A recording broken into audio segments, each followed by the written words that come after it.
तीन प्रकार का ज्ञान होता है। एक होता है इंद्रियगत ज्ञान। आंख देखती है, आंख देखती आकाश कढ़ावे जैसा, लेकिन कढ़ावे जैसा नहीं है, आंख की बनावट ऐसी इसीलिए कढ़ावे जैसा दिखता है। कान सुनते हैं शब्द, लेकिन इसमें बुद्धि लगानी पड़ती। तो इंद्रियगत ज्ञान, इंद्रियगत ज्ञान। फिर दूसरा होता है बुद्धिगत ज्ञान, और तीसरा होता है वास्तविक ज्ञान। तो इंद्रियगत ज्ञान और बुद्धिगत ज्ञान के बीच में होता है मनोगत ज्ञान। तो आम आदमी मन के साथ ही जुड़े रहते हैं और अपन लोग सब मन में ही जीते हैं। तो मन का अगर इंद्रियों के तरफ झुकाव है तो जगत सच्चा लगेगा और घड़ी घड़ी में आकर्षण और विकार हमको नचाते रहेंगे। इंद्रियगत ज्ञान का आदर करने से आदमी अल्पमति हो जाता है और बुद्धिगत ज्ञान का आदर करने से आदमी तेजस्वी मति होता है। जो तेजस्वी मति होते होते होते ऊंचाई पर पहुंचता है तो वो परम तेज पुंज स्वरूप अपने शुद्ध बुद्ध अकाल पुरुष के आनंद को पा लेता है। तो इंद्रियगत ज्ञान, बुद्धिगत ज्ञान और वास्तविक ज्ञान। तो वास्तविक ज्ञान जो है वो सत्ता समान रूप से सबके पास ज्यों का त्यों है, लेकिन वास्तविक ज्ञान को पहचानने के लिए बुद्धि को वास्तविक बनना पड़ता है। जयराम जी की। तो बुद्धि को वास्तविक बनने के लिए बुद्धि से अवास्तविक कर्म थोड़े कम करने पड़ते हैं, थोड़ा उसको फ्रेश बनाना पड़ता है। तो इंद्रियगत ज्ञान आकर्षित कर देता है। जैसे बकरे ने हरा घास देख लिया, लपकार मार लिया, अब हमारे मालिक का या किसी का कोई नहीं, खा लिया, तो उसको बोलते पशु है। पशु को क्या पता।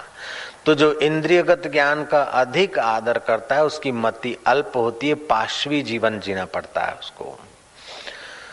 मानो हम इंद्रियगत ज्ञान में जीते, रास्ते से आ रहे हैं, हमने चाट देखी, गाड़ी रोक दी, चाट खा ली, लेकिन बुद्धि का उपयोग करा तो कि अभी चाट कैसे खाएंगे, भोजन किया है, 3.5 घंटे बीते नहीं है और चाट में न जाने क्या क्या चीज है, इससे हमारा स्वास्थ्य बिगड़ेगा, अच्छा नहीं लगेगा। तो बुद्धिगत ज्ञान का आदर करने से परिणाम का विचार होता है और इंद्रियोगत ज्ञान का आदर करने से स्वाद का आकर्षण होता है। जब इंद्रियगत ज्ञान के आदर में मन लपक पड़ता है तो आदमी का मन इंद्रियों के साथ जड़ पदार्थों के तरफ भागना शुरू करता है और बुद्धि का आदर न होने से, बुद्धिगत ज्ञान का आदर न होने से मन और इंद्रियां एक तरफी हो जाती और बुद्धि को आध्यात्मिक कोई नियम न होने से, कोई स्वस्थता या सत्संग आदि का या कोई जप तप आदि का प्रभाव न होने से फिर बुद्धि भी उनके पीछे पीछे भागती फिरती है। तो इससे फिर जीवन अधोगति के तरफ चला जाता है। जब मशीन को काम दिया जाता है और इंसान को ज्ञान दिया जाता है और ज्ञान के साथ भी एक को ऐहिक ज्ञान होता है, दूसरा अलौकिक ज्ञान होता है और तीसरा ब्रह्म ज्ञान होता है। तो ब्रह्म ज्ञान के पुजारियों को अथवा ब्रह्म ज्ञान के पिपासुओं को ऐहिक ज्ञान और अलौकिक ज्ञान ये जहाँ से आता है वह है वास्तविक ज्ञान। उस वास्तविक ज्ञान का जितना आदर होगा उतना ही उनकी बुद्धि उधर के लिए समय लगाएगी और उतना ही उसके इंद्रियों पर और मन पर बुद्धि का अधिकार जमता जाएगा। ज्यों ज्यों मन और बुद्धि का अधिकार जमता जाएगा, ज्यों ज्यों इंद्रियों पर और मन पर बुद्धि का अधिकार जमता जाएगा, त्यों त्यों बुद्धि रित्य के करीब चली जाएगी। रित माना सत्य, और सत्य के करीब जाते ही बुद्धि को सत्य स्वरूप अकाल पुरुष का, परब्रह्म परमात्मा का साक्षात्कार होगा। तब वह बुद्धि रितंभरा प्रज्ञा कही जाती है। गीता में कहा तस्य प्रज्ञा प्रतिष्ठिता, उसकी प्रज्ञा प्रतिष्ठित हो गई। हम थोड़ी देर के लिए ये खा लिया, जरा सा मजा आया, लेकिन परिणाम में क्या बीमारी होगी, मन कितना चंचल होगा, ये नहीं सोचा तो आगे चल के बहुत दुख भोगना पड़ेगा। तो बुद्धि का आदर करने से बुद्धि परिणाम का ख्याल देती है और इंद्रियां वर्तमान के आकर्षण में गिरा देती है। तो पशु में और मनुष्य में इतना ही फासला है। हालांकि मनुष्य की अपेक्षा पशुओं में बहुत शक्ति होती है, फिर भी बुद्धिगत ज्ञान मनुष्य का पशु की अपेक्षा ज्यादा विकसित है। इसलिए बड़े बड़े पशुओं पर मनुष्य का अधिकार हो जाता है। हाथी पर एक महावत अधिकार कर लेता है, शेरों को भी एक व्यक्ति नचा लेता है, सरगस में तुमने देखा होगा, या ऊंटों को, या और बड़े बड़े पशुओं को। तो फिजिकल जो शरीर है हमारा, स्थूल शरीर, इस स्थूल शरीर में सारे संसार का सार स्थूल शरीर है। ये स्थूल शरीर में इंद्रियां हैं, सार इंद्रियों का सार मन है, मन का सार बुद्धि है, और बुद्धि का सार चिदावली है, और चिदावली का सार वो सच्चिदानंद चैतन्य परमात्मा है। अगर बुद्धि इधर के तरफ आती है, अब शरीर का संसार का सार शरीर कैसे बाबा जी, कि देखो आप किसी मकान के मालिक हैं या किसी अधिकारी हैं या जेवर हैं या कुछ भी है, जो कुछ आपके पास है, जब तक आपका श्वास है तब तक आप उसके मालिक है, आपकी चीज है। अगर श्वास निकल गया तो कुछ भी नहीं। श्री रामचंद्र जी का जीवन देखो, कभी वो मोहन भोग पाते हैं तो कभी कंदमूल पाते हैं, लेकिन श्री रामचंद्र जी मन बुद्धि से सदैव परे अपने राम तत्व में ज्यों के त्यों। कभी सज्जनों और साधुओं से सम्मानित होते हैं और कभी दुर्जनों से अपमानित होते हैं, फिर भी अंतःकरण का वह प्रसाद ज्यों का त्यों। राम जी कभी कुपित होते हैं युद्ध में तो कभी संतुष्ट होते हुए दिखते हैं, लेकिन अंदर से परम संतुष्ट जगह पर हैं। एक तरफ तो शहनाइयां बज रही है, राज्याभिषेक की तैयारियां हो रही है, माँ मंगल मना रही है, सीता जी दान पुण्य कर रही है, कौशल्या जी पूजा कर रही है, दान पुण्य कर रही है, और वहां कई को मंथरा ने अड़ंगार लगाने की दे दी और राम राज्य के बदले राम वनवास हुआ, लेकिन फिर भी राम जी के चित्त पर उसका कोई प्रभाव नहीं पड़ा, उनके चेहरे पर भी कोई प्रभाव नहीं पड़ा, क्योंकि राम जी का मन इंद्रियों के साथ और इंद्रियां देह के साथ नहीं, इंद्रियों और मन के साथ राम नहीं जुड़े थे। राम तो अपने राम स्वभाव में थे, और राम का साकार विग्रह ये मर्यादा व्यवहार की स्थापित करते हुए जीव को ब्रह्म ज्ञान कैसे हो सकता है उसका दर्शन करा रहे हैं। चित्त की जो छोटी स्थिति है उसमें बाहर की उपलब्धि अथवा बाहर का हानि और लाभ महत्व रखता है, लेकिन चित्त की ऊंची स्थिति में बाहर का हानि लाभ कोई वैल्यू नहीं रखता है। बाहर के दुनिया की वाहवाही अथवा निंदा, बाहर के दुनिया की उपलब्धि अथवा अनुपलब्धि कोई कीमत नहीं रखती।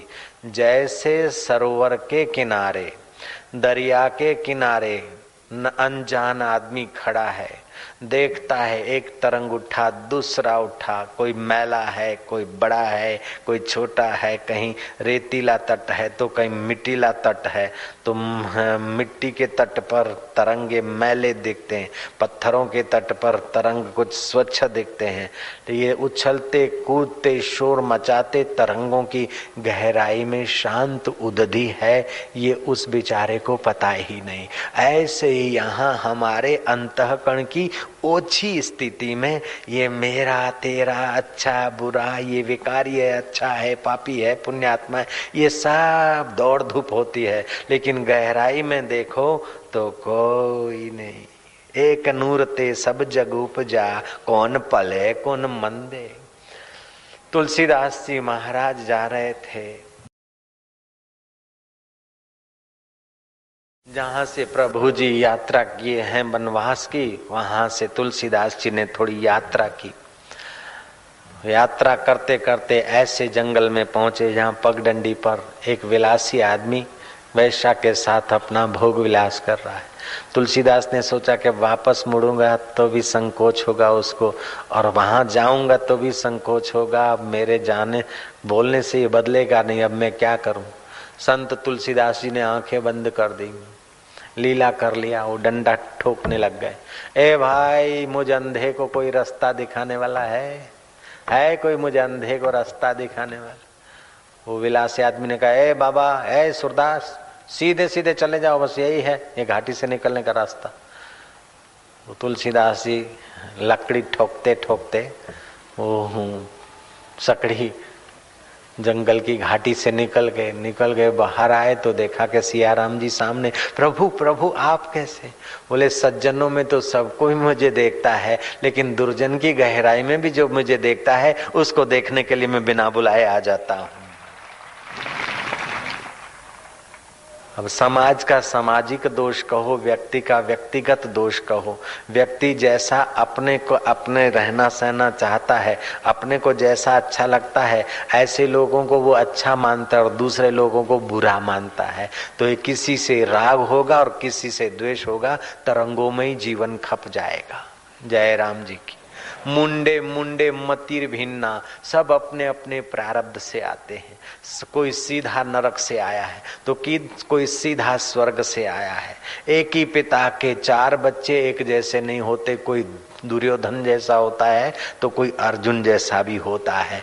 तो हम चाहते हैं कि हमारे बच्चे ऐसे हो, जैसा मेरा स्वभाव हो ऐसा ही मेरी पत्नी का स्वभाव हो, ऐसा ही मेरे गुरु भाई का स्वभाव हो, ऐसा ही फलाने का हो, ऐसा ही फलाने का हो। अगर ऐसा स्वभाव करने बैठे तो सृष्टि ठप हो जाएगी। आपके हाथ की उंगलियां सब एक जैसी नहीं हो सकती, तो सब मनुष्य एक जैसे कैसे हो सकते हैं? यही तो ईश्वर की लीला है, इसी में तो आनंद है, इसी में प्रोग्रेस है।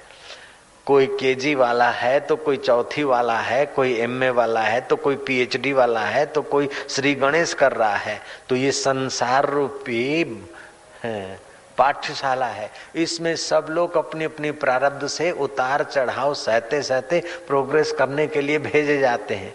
आदमी का आग्रह रहता है कि ये अच्छा नहीं है, वो अच्छा नहीं। अब अच्छा वो नहीं करता और चित्त तू बिगाड़ रहा है।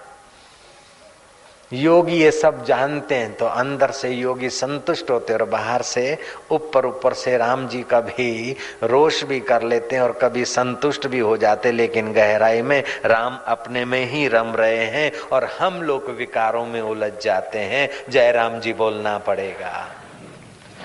कृष्ण की बंसी बज रही है, पूतना आती है तभी भी कृष्ण संतुष्ट है, धेनुकासुर आ रहे हैं तभी भी कृष्ण संतुष्ट है, बकासुर और अघासुर आए तभी भी, और नरोवा कुंजरोवा करते तभी भी, अनुच वो संधि दूत होकर जाना पड़ता है तभी भी कृष्ण की वही शांति, और घोड़ों को चंपी करना पड़ता है तभी भी वही शांति, अर्जुन बात नहीं मानता तभी भी कृष्ण की वही शांति। बात वो न माने और अशांत हम रहे, ये तो पागलपन है। लेकिन एक पागलपन नहीं, सारी दुनिया पागलपन में, आप हम सब लोग। जयराम जी बोलना पड़ेगा।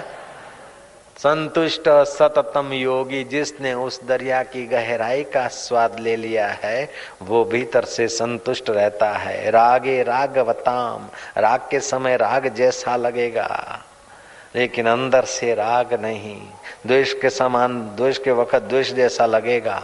ऐसे पुरुष समाज में रहते हैं, खाते पीते लेते देते हैं, लेकिन उनका राग द्वेष बहते हुए पानी में लकीर जैसा होता है। जो निगुरे लोग हैं, निपट निराले, उनका राग द्वेष होता है लोहे पर लकीर जैसा। जो गुरुमुख हैं, भगवान को गुरु को मानते हैं, ऐसे आदमियों का राग द्वेष होता है धरती पर लकीर जैसा। और जो साधु या साधक हैं उच्च कोटि के, उनके हृदय का राग द्वेष होता है बालू पे लकीर। और जिन्होंने संतुष्ट सततम योगी के पद को पा लिया है, उनका व्यवहार काल में राग द्वेष दिखेगा लेकिन बहते हुए पानी में लकीर जैसा। वो जो अत्यंत निपट निराले हैं, उनको तो जैसे लोहे पर लकीर, लोहे की लकीर कब मिटे? जब जाएगा भट्ठे में, घन लगेगा तब लकीर मिटेगा।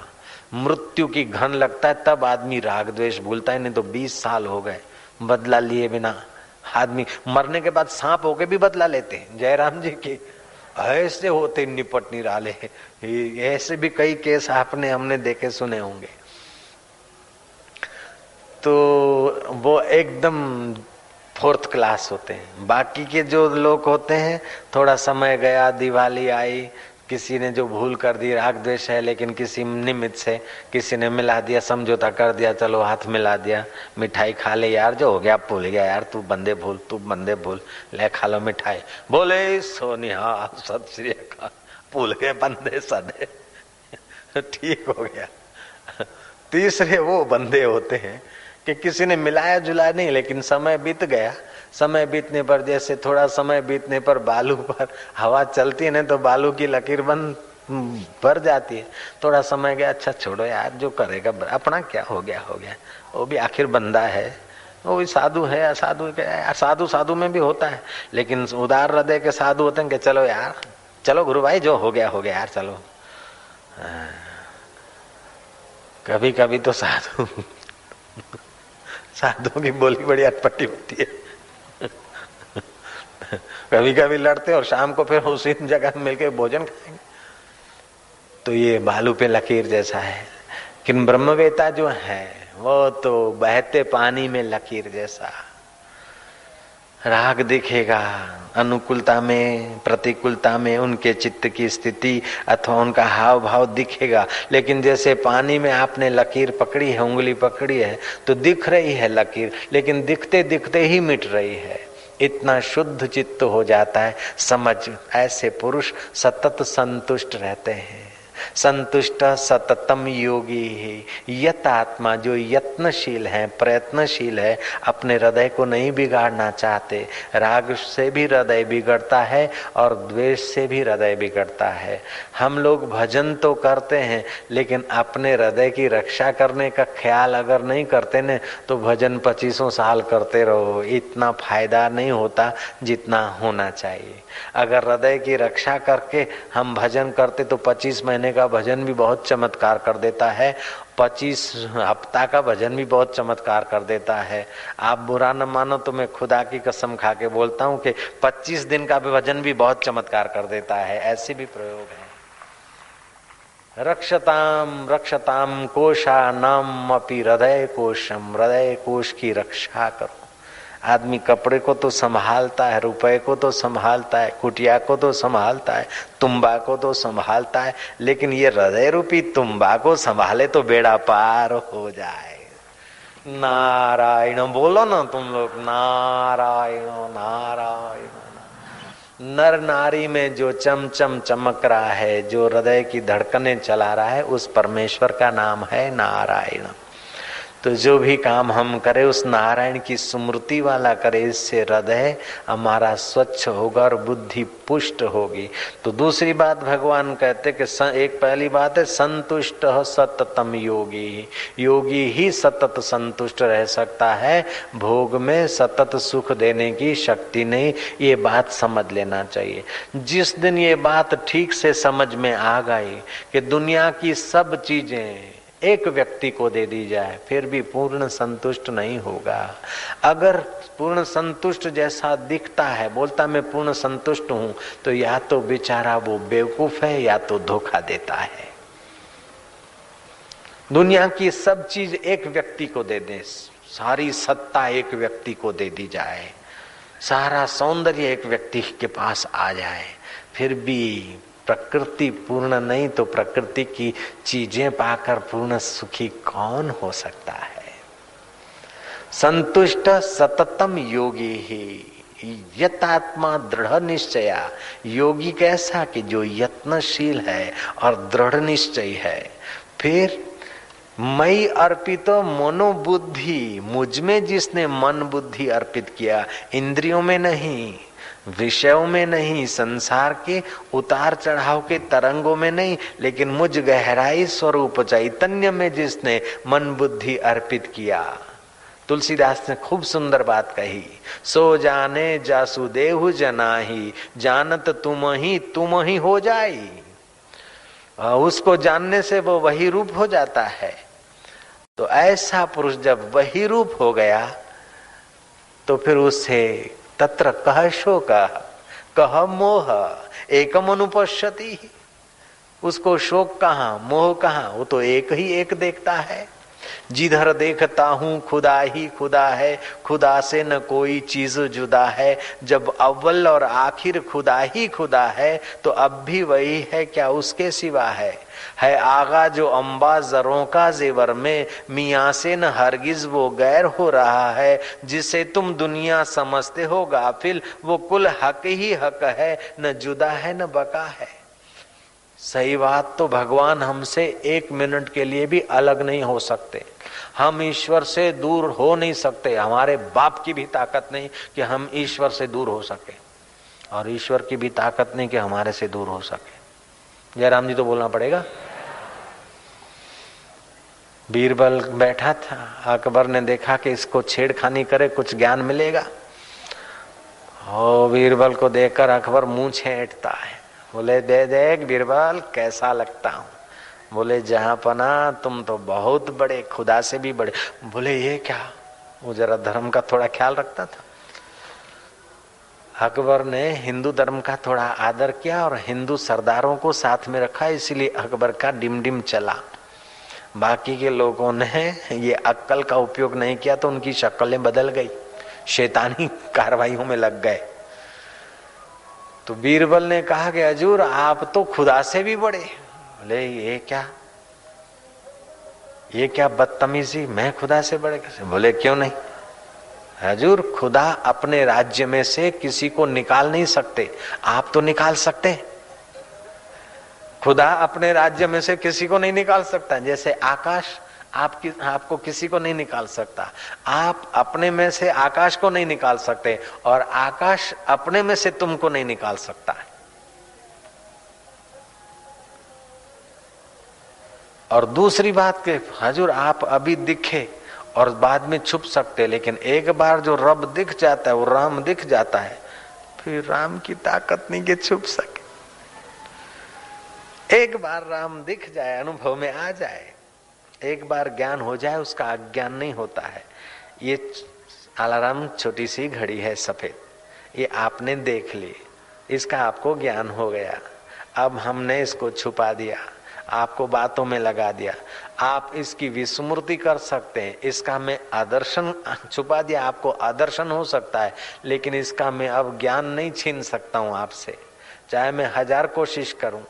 इसका ज्ञान आपसे छीन नहीं सकता हूं, और आप 1000 कोशिश करें, इसका ज्ञान आप नष्ट नहीं कर सकते।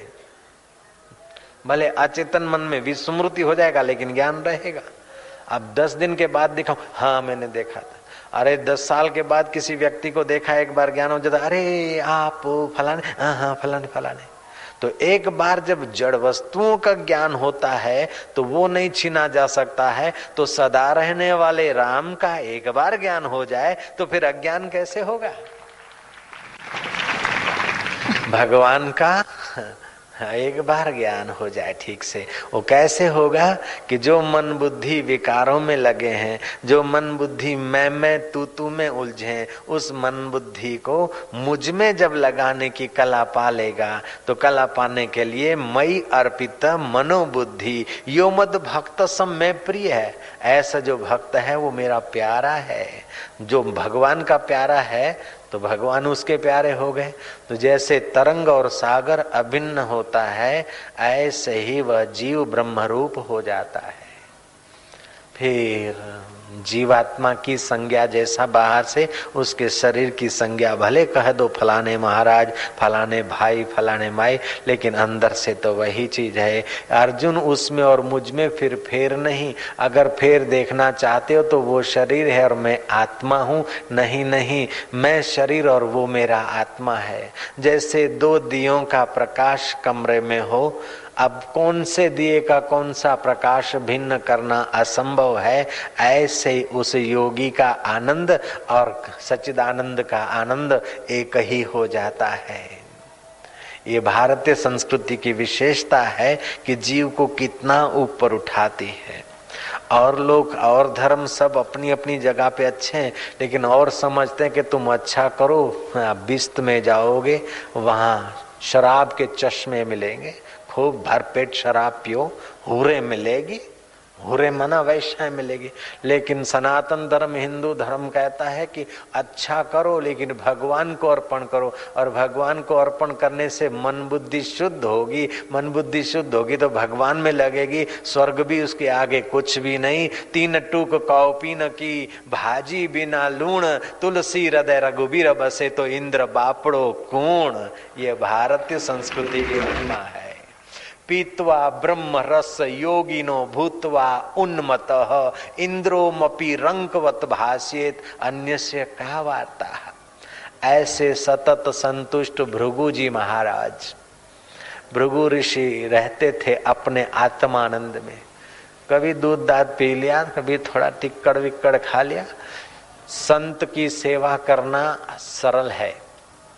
जो लोग बोलते संत का खर्चा और हाथी का खर्चा एक जैसा है, वे लोग अभी संतत्व की महिमा में थोड़ा और मेहनत करें। संत का खर्चा और हाथी का खर्चा एक नहीं होता। संत का तो आवश्यकता बहुत कम होता है। हाँ, कोई मंडलेश्वर है या कोई ये है, कोई पदवी का खर्चा अलग बात है, संत का पर्सनल खर्च नहीं होता है। जयराम जी की खर्च होता है पदवियों का, पूछड़ों का खर्च होता है। ये जो पूछड़े लगे ना, इतने बड़े महाराज तो अब गाड़ी भी चाहिए। पहले तो हम बड़े मजे से जीते थे, अब हमारा खर्च बढ़ गया। जयराम जी की पैदल आवे तो यहाँ तक पहुंचना भी मुश्किल हो जाए, लोग पैर छुएंगे, गाड़ी आ गई रखनी पड़ी, जरा ये आडंबर करना पड़ा। नहीं तो पहले तो ऐसे वैसे अब ना चल जाता है। अभी भी अपने अकेले रहते तो अपने राम ऐसे ही फकड़शाही से रहते। ये तो यहाँ आके जरा थोड़ा आडंबर में बैठना पड़ता है, क्योंकि ये गादी है। जयराम जी की बोलना पड़ेगा। तुम बोलो, कंजूसी ना करो, जयराम जी की। हाँ, तो बोलते संत का खर्चा और हाथी का खर्चा एक जैसा, आटे की बचत और नोटों का कबाड़ा, यही है पुराना अखाड़ा। एक तो कहावत है, वास्तव में तो संत की आवश्यकता निजी बहुत कम होती। खुला आकाश, शुद्ध पानी मिल जाए, शुद्ध हवा मिल जाए, छोटा मोटा शुद्ध टुकड़ा मिल जाए या दूध मिल जाए, थोड़ा हो गया। ऐसे भृगु ऋषि की सेवा करता था शुक्र। तो संत की सेवा करना आसान है, लेकिन उसको मस्का मार के खुश करना कठिन है। जयराम जी की। और अज्ञानियों का मस्का मार के खुश करना आसान है, लेकिन उनकी इच्छाएं पूरी करना कठिन होता है। जयराम जी की। जयराम जी बोला करो, देखो ये इतना तो कृपा करो। तो भृगु ऋषि की सेवा करता था शुक्र। शुक्र सेवा करता था, तो सेवा करते करते जिसका आप आदर से चिंतन करते, उसका गुण थोड़ा बहुत अनजाने में भी आ जाएगा। दोष भी अगर किसी का चिंतन द्वेष से करते हो, मन बुद्धि जिधर भी लगाओगे तो उसमें जो भी होगा वो ले आएंगे। तुम्हारे मन बुद्धि में ये शक्ति, तुम जिधर भी लगाओगे, सिनेमा में लगाओगे ना, और कुछ नहीं, तुम केवल थिएटर में जाओ तो वहां गाना गाने का विचार आ जाएगा। गाना नहीं जानते तो कलर ठीक करने का भाव आ जाएगा, क्योंकि वहां ऐसे ही लोग जाते हैं। और नहीं तो गाना भी नहीं जानते, कलर वालर भी नहीं, तो फिर कम से कम ये चालू कर दोगे, क्योंकि वो थिएटर का प्रभाव है, भूमि का प्रभाव है। तो जब जड़ भूमि का इतना प्रभाव है, गए दिन किसी चर्च का यूरोप में उद्घाटन हुआ और प्रार्थना के बाद सब लोगों का मन बढ़ा असंतुष्ट, अशांति, मार काट के विचार। रिसर्च किया गया कि मार काट के विचार क्यों आए सबको। बोले 50 साल पहले यहाँ कसाई खाना था, मारकाट होती थी, तो अभी भी सबको मारकाट के विचार आ रहे हैं। तो जब जड़ जगह भी अपना प्रभाव देती है, तो जिसका चिंतन करेगा उसका प्रभाव आएगा, जिसकी सेवा करेगा उसका गुण आएगा। तो भृगु ऋषि की सेवा करते थे उनके सेवक शुक्र। फिर दूध दे दिया, भाई वो जरा झाड़ू मारू मार दिया, गुरु महाराज बैठ गए समाधि में। अब चेला महाराज क्या करे, चलो अपने भी जरा फूंको, प्राणायाम खींचो। अब सुल्फा वाला गुरु होगा तो चेला सुल्फा मारेगा, तो और गुरु ध्यान भजन वाला होगा, मन बुद्धि भगवान में अर्पण करने वाला होगा, तो चेला भी ये करेगा। तो ऐसा करते करते शुक्र को कुंडलनी शक्ति जागृत हो गई। ये मैंने साधना की और इसकी सच्चाई का मैंने अनुभव किया है। मैं केवल पढ़कर आपके आगे अर्ज नहीं कर रहा हूँ। मैंने कई योगियों का सानिध्य लिया और हमारे गुरुजी के और दूसरे महापुरुषों के संपर्क में मैंने इसकी सच्चाई जानी है। अभी भी है, योग की सच्चाई महत्व रखती है। और अभी भी वो चित्त शक्ति, कुंडलिनी शक्ति जग जाए तो ध्यान करना नहीं पड़ता है, होने लगता है। और आपकी नस नाड़ियां ऑटोमेटिक शुद्ध होने लगेगी।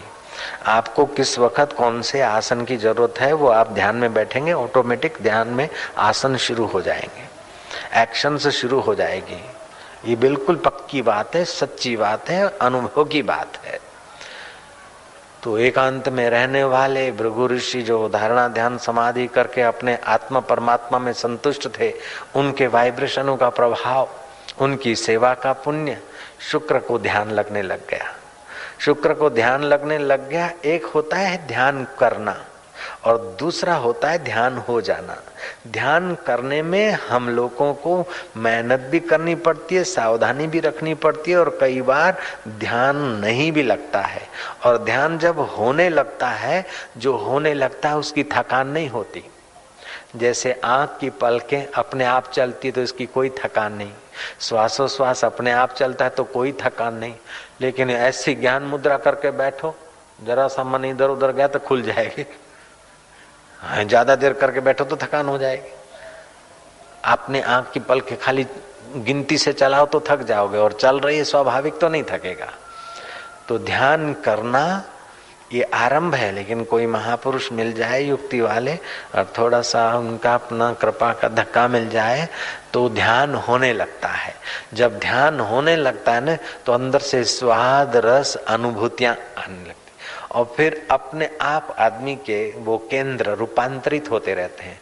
तो शुक्र के केंद्र थोड़े रूपांतरित हुए और वो तीसरे नेत्र तक पहुंच गए। आज्ञा चक्र, छठा केंद्र, तीसरा नेत्र। तीसरा नेत्र जब रूपांतरित होता है तो सूक्ष्म जगत की लीलाएं दिखती है। जयराम जी बोलना पड़ेगा। तो शुक्र को वो लीला दिखी, सूक्ष्म जगत देखा। तो एक बार सूक्ष्म जगत में उसने देखा कि विश्वाची नाम की बड़ी सुंदर अप्सरा आई। तो शुक्र पूरा आत्मा परमात्मा में मन लीन नहीं था और संसार में भी नहीं था, बीच में झोंके खाता था। न एकदम मूढ़ था, पामर था, इंद्रियों का गुलाम, और न पूरा मन बुद्धि भगवान में, बीच में झोंके खाता था। तो खतरा बीच वाले को होता है, जो धरती पे पड़ा है उसको भी नहीं, जो गुरुत्व आकर्षण नियम के बाहर चला गया उसको भी खतरा नहीं। खतरा तो बीच वाले को ही होता है। महंगाई का खतरा भी बीच वाले को ही होता है बेचारे को। जो एकदम साधारण जीते, पति पत्नी सब कमाते, उनको भी कुछ नहीं, और जो एकदम टॉप के उनको भी कुछ नहीं। तो शुक्र ने विश्वाची को देखा और उसका मन विश्वाची से आकर्षित हुआ। तो शुक्र, भृगु का शिष्य शुक्र, अपना ये फिजिकल बॉडी, ये स्थूल शरीर छोड़कर मनः शरीर से उसके पीछे गया। आप घड़ी भर ध्यान से बैठे बैठे सुनना है इसको। उसके पीछे गया तो विश्वाची का तो स्वर्ग का रास्ता देखा था, फटाक से पहुंच गई। शुक्र कुछ क्षणों के बाद पहुंचा तो देवताओं के दूत जो होते हैं, देवदूतों में ये शक्ति होती है कि कौन सा आदमी पृथ्वी मंडल के कौन से इलाके से आ रहा है, किस पर्पस से आ रहा है, किसका बेटा है, किसका शिष्य है, ये वो लोग जान जाते हैं। देवदूत ने जाकर इंद्र को बताया कि भगवान भृगु का शिष्य शुक्र विश्वासी अप्सरा का सौंदर्य देखकर काम वासना से विमोहित होकर स्वर्ग में आ रहा है, क्या आज्ञा है देवेंद्र। देवेंद्र ने कहा, अभी भले वो पतित भाव से आ रहा है, लेकिन फिर भी ब्रह्मज्ञानी की सेवा क्या है, जिसका मन सदा आत्मा परमात्मा में संतुष्ट है, ऐसे महापुरुष का सेवक है, उसको आदर सहित ले आओ। शुक्र को आदर सहित स्वर्ग में लाया गया। इंद्र अपने स्वर्ग के आसन से उतरे हैं और उसको शुक्र को बिठाकर अर्घ्यपाद से इंद्र ने शुक्र का स्वागत किया है। और बाद में अनुचरों को कहा है कि विश्वाची नंदनवन में विचरण करती होगी, इनसे इनको मिला दो। शुक्र विश्वाची से मिले और जितना पुण्य प्रभाव था वर्षों तक वहां स्वर्ग में रहे। बाद में पुण्य क्षीण हुए, धकेले गए, गिराए गए। वो किसी राजा की कन्या हुई और ये किसी ब्राह्मण के पुत्र हुए। स्वयंवर रचा गया और अगले जन्म का आकर्षण ने और कर्मानुबंध ने फिर वैजंती माला पहरा दी और वो ब्राह्मण कुमार राजा का जमआई बन गया। कुछ समय बीतने पर राजा को वैराग्य हुआ कि आखिर खा खा के कितना, भोग भोग के कितना और तखत पर कितना, ये सब मेरे को छोड़ जाए, उसके पहले इन भोगों को छोड़कर मैं क्यों न भगवान का भजन करूं। जमाई को राज्य देकर राजा जंगल में गया और समय पाकर जमाई भी बूढ़ा हुआ शुक्र। तब उसको वैराग्य हुआ कि अरे संसार के भोगों में कोई संतोष नहीं। जुआनी में तो लगा कि आहा मजा ले रहे, लेकिन अब तो देखो शिथिलता आ गई। Young person says life is full of Joy, but wise person says life is full of सारो। जवान समझते जिंदगी मजा की लेने के लिए, लेकिन बूढ़े बुजुर्गों से पूछो कि ऐसा कोई इंद्रियों का भोग नहीं जो भोक्ता को जड़ता पराधीनता में धकेल न दे। लेकिन आत्मा का सुख ऐसा है कि स्वतंत्र सुख है, जड़ता दूर करता है। इस प्रकार शुक्र ने कई जन्म पाए। अंत में भृगु ऋषि को जब पता चला और भृगु ऋषि की महासमाधि में से, वर्षों की समाधि से, 36,000 वर्ष के, कितने हजार वर्ष की समाधि से जब भृगु ऋषि उतरे तो उन्होंने देखा कि मेरा सेवक कहाँ गया। कुपित हुए तो काल साकार होकर आया। उसने कहा मैंने तुम्हारे बेटे को नहीं मारा, तुम्हारे सेवक को, ये अपनी वासना से मरा है। जय राम जी की। इसलिए भगवान कहते हैं कि संतुष्ट सततम योगी यतात्मा दृढ़ निश्चया मई अर्पित मनोबुद्धि यो मद भक्त सम्य प्रिय। मुझ में मन बुद्धि को अर्पित करो। शुक्र को वैराग्य हुआ और फिर वो दूसरे मरा तो दूसरे जन्म में किसी ब्राह्मण के घर जन्म हुआ और वैराग्य के बल से ध्यान भजन करा और बड़ा गुरु हुआ। गुरु तो हुआ लेकिन अभी तक भगवान में मन बुद्धि अर्पित नहीं हुआ, दान दक्षिणा चेला चाटी में। फिर मरा तो फिर दूसरा जन्म लिया, घीवर का लिया, फिर कभी हाथी का लिया। ऐसे करते करते कई जन्म लिए। आखिरी में वो गंगा किनारे तप करने के लिए बैठा। उस समय भृगु ऋषि जागे और भृगु ऋषि ने काल को श्राप देने की जब ठानी तो काल ने बताया कि इस समय गंगा किनारे है, मैंने उसको नहीं मारा, घूमता घूमता वहां पहुंचा है। तो काल देवता और भृगु ऋषि आए और शुक्र को वहां जगाया और शुक्र को थोड़ी सी मदद दी और वही शुक्र आगे चलकर दैत्यों के गुरु भी हुए और चिरंजीवी भी हुए, संजीवनी विद्या भी सीखे। कहने का तात्पर्य है कि जीव में ऐसी अद्भुत शक्ति है कि वो चाहे तो अपने ईश्वरत्व का अनुभव कर सकता है, चाहे तो स्वर्ग का भोग भोग कर फिर गिर सकता है, चाहे तो यहाँ के भोग के फिर मरे, चाहे तो यहाँ के भोगों से चित्त को उपराम करके मन बुद्धि को अमर आत्मा में मिलाकर इसी जन्म में ब्रह्म ज्ञान पाकर मुक्त हो जाए। इसके हाथ की बात। आपकी दृढ़ता कहाँ है? आपका मन बुद्धि कहाँ है? अगर इधर उधर है तो भगवान को प्रार्थना करो, अगर भगवान में है तो भगवान को कहो कि और तुझी में लग जाए, अगर नहीं है तो कहो कि नाथ नहीं लगता है, मैं जैसा तैसा हूं, तेरा हूं, अब मेरा मन बुद्धि संसार के खान पान में तो कई युगों से भटकते आए। कितना भी मैंने शरीर को खिलाया, अंत में इसको जलाना, कितना भी आंखों को दिखाया, अंत में जलाना, कितना भी नाक को सूंघाया, अंत में संतोष नहीं, कितना भी कान को फिल्म के गीत सुनवाए फिर भी संतोष नहीं। हे प्रभु, संतोष तो मुझे तेरे ही दीदार से होगा। इसलिए हे भगवान, अब तू ही मेरा मन बुद्धि तुझी में लगा दे। मेरे इष्ट देव, मेरे रब, सच्चा हृदय से अगर प्रार्थना होती है तो काम तुरंत होता है, अगर सच्चे हृदय से नहीं भी होती है तो झूठ मूठ भी दुराया हुआ एक दिन सच्चा हो जाता है। नारायण बोलो ना, नारायण नारायण नारायण नारायण। ऐसी कृपा कर दे कि हे प्रभु मेरा मन बुद्धि तुझ में लग जाए। वास्तव में देखा जाए तो मन बुद्धि परमात्मा की सत्ता से स्फुरित होता है और परमात्मा की चेतना में ही घूमता है, लेकिन ये परमात्मा की माया का आकर्षण में मन बुद्धि इतना उलझा है कि जो करना चाहिए वो काम रह जाता है और जो नहीं करना चाहिए वहीं घूमता फिरता है। कभी कभी ध्यान में बैठे तो एक प्रयोग करें कि अपने इष्ट देव को सामने रखें, आंखें ऊपर न करनी पड़े, नीचे न करनी पड़े, एक तान 5 मिनट तक आंख का तारा न हिले, ऐसे देखते रहो। फिर मनो मन प्रार्थना करो कि अब मन बुद्धि कहीं भी जाए तू ही संभालना, हम तो अब तेरे हो गए। निर्भर होते जाओगे, सरलता बनती जाएगी।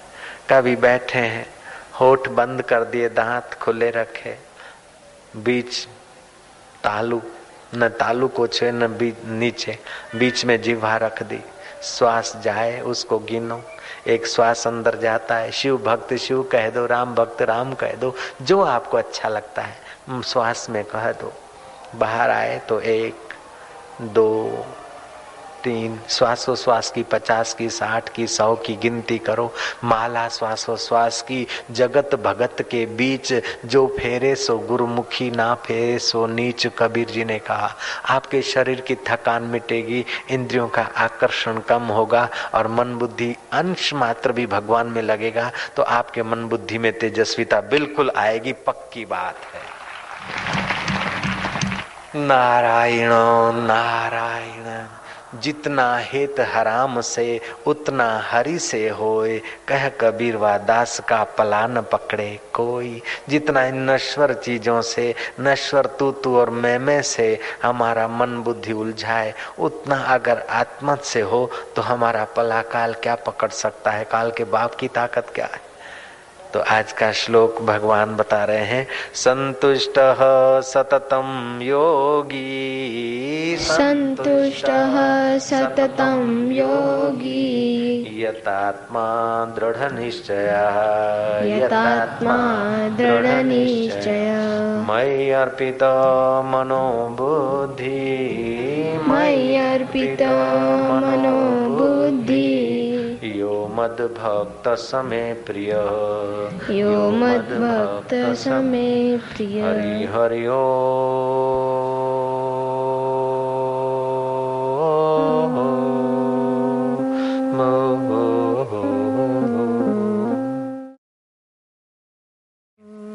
इंद्रियों का स्वामी मन है, मन का स्वामी प्राण है।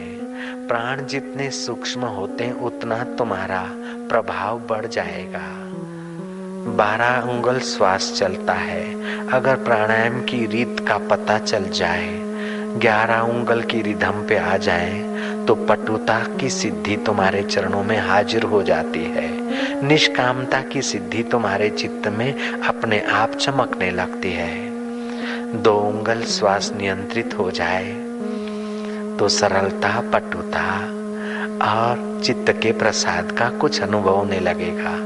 3 उंगल श्वास की रिधम कम हो जाए तो कवित्व शक्ति खिलने लगती है। तुम अभी गहरा श्वास लो और सच्चे हृदय से भगवान में मन बुद्धि अर्पित हो, ऐसी प्रार्थना कर लो। बस उस प्यारे को धन्यवाद दो कि हमें उसने श्रद्धा दी, सनातन धर्म में जन्म दिया और अपने स्वरूप का दान दे, ऐसी मति और हमारी गति कर दे। प्रभु तेरी जय हो।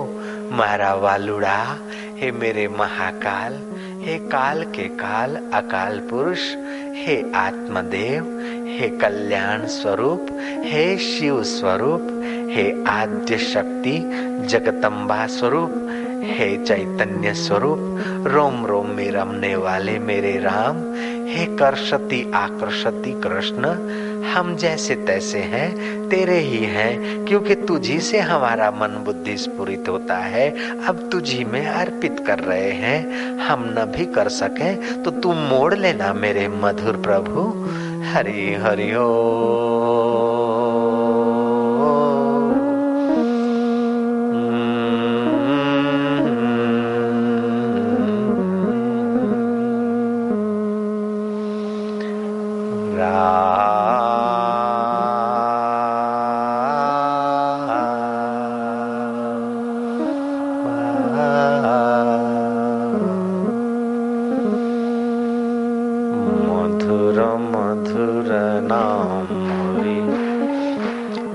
ओम पावन पावन नाम हरि।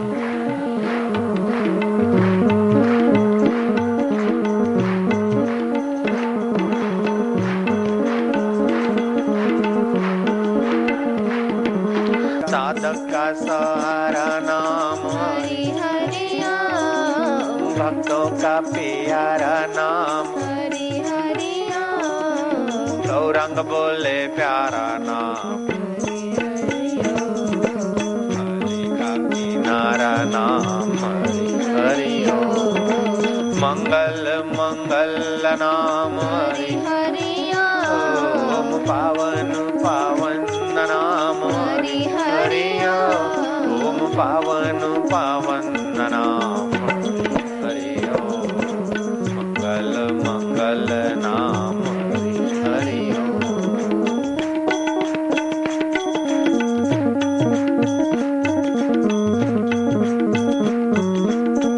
तुम किसके नाम की ताली बजा रहे हो वो जानता है ना। तुम्हारे कानों में किसका नाम पड़ रहा है वो भी प्यारा जानता है ना। तुम जिसका नाम बोल रहे हो उससे तुम्हारी जीभ पवित्र हो रही है वो तो तुम भी जानते हो।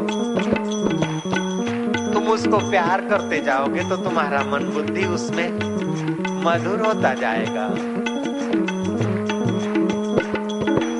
पवन पावन नाम हरि हरि मधुर मधुर नाम हरि हरि कली का किनारा नाम हरि हरि पाप का निवारक नाम हरि प्यारा नाम हरि हरि हरि ओम हरि हरि राम राम ओम राम राम शिव शिव ओम शिव शिव मीरा बोले प्यारा नाम हर्षि बोले वही नाम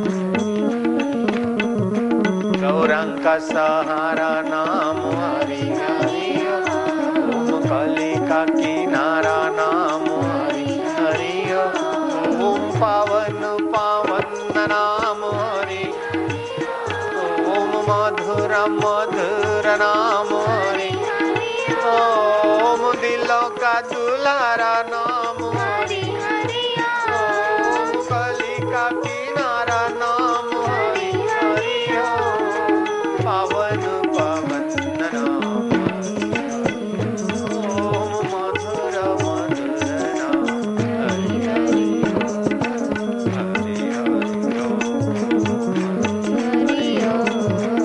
हरि हरि प्रेम से बोलो प्यारा नाम दिल से बोलो दुल्हारा नाम हरि हरि ओम कली का किनारा नाम पावन पावन नाम हरि हरि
का दुलारा नाम हरि हरि आपका निवारक नाम हरि हरि नाम बोले प्यारा नाम हरि हरि गौरंग बोले वो ही नाम हरि हरि